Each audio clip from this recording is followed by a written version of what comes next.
was wondering when you'd come in here. So how is the lovely Amanda these days? She's excellent. She's better without you in her life. Must be exhausting holding on to a grudge this long. So what can I do for you, Dr. Light? Well, you can make a speedy recovery so I can check you the hell out of this hospital. I'm sure you would, if you had the authority. That's right. You haven't been getting your emails. See, Angie's on pregnancy bed rest, and I have been appointed chief of staff, so actually I do have the authority. And as far as I'm concerned, you look fantastic. I think you look well enough to go to prison. So without even an examination, you've already reached a diagnosis.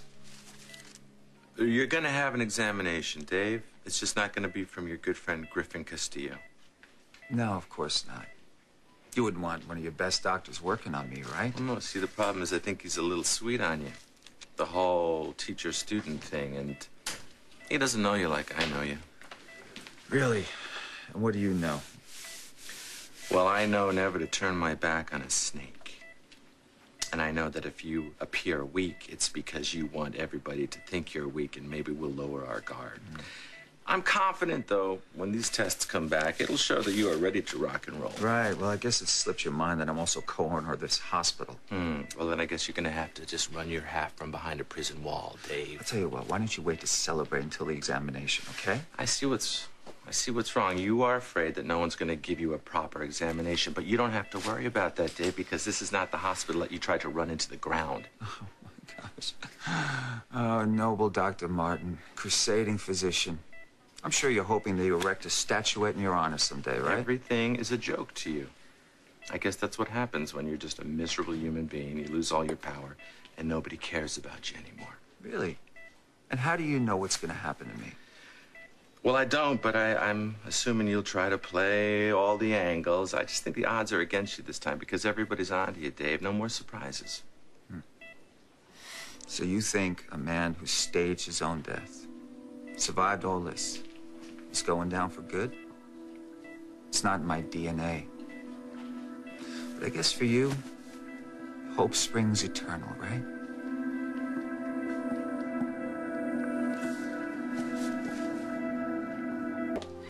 Hey. What's the matter, a bad day? Yeah, well, nothing I want to talk about. Well, maybe I can help. No, you can't help me with this. Listen, I answered your message. What is it? What can I help you with? I have a confession to make. Really, only one? I may have been exaggerating a bit when I told you that I remembered everything you said when I was in the coma.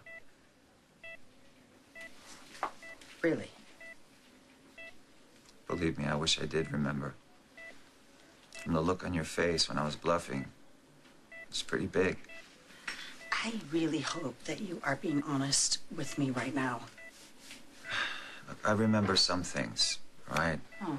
You know, scattered things here and there, you know, like voices and sounds. I do remember hearing you, Liza, a few times. And it really helped to have somebody there, so thank you. Okay, you're welcome. Is that it? Yeah, I just wanted you to know that. Okay, because if that's it, I'm gonna be going No, now, no, wait, okay? wait a minute, don't go. Don't David, go. please, I have had the longest day of my life. All right, what I want to do is I want to go home. I want to get into bed. I want to get into the covers. I want to pull them over my head, and I want to forget this day ever happened, okay? Liza, come on. You're clearly upset. Yes, good, very perceptive. Well, maybe I can help. David, you cannot help me with this. How do you know? Because this has to do with emotions and feelings and guilt. I don't think you actually have any of those. Wow. That's a pretty harsh judgment considering where I've been and where I might be going. I can't do this right now. Okay. Everybody needs a friend, Liza. And you and I don't have a lot of those these days. So let me be a friend to you now. Tell me what's bothering you. Assuming the problem you're having has to do with Colby? Sorry. What, it's a never-ending saga, right? What else is new? Yeah, but when it's your own kid, it's different, you know, just like me and Marissa. It brings its own special kind of pain, right? Colby's heart is broken. What happened? It's Damon. It's Damon. He's leaving her and he's leaving town.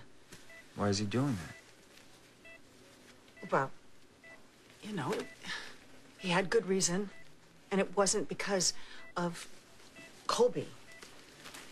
What then? Listen, I just can't do this.